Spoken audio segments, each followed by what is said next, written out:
Hi friends, today we'll talk about how to fix or how to solve sample guys banner. To know how to fix or how to solve sample guys banner, you should just go to settings. Here we click apps, default apps, app settings. After that you will enter to this window of sample guys and you will click here.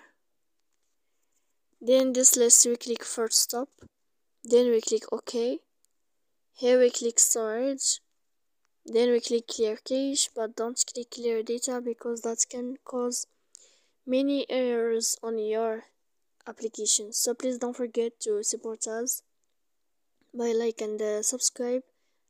See you next time in another video, and thank you for your attention and your watching.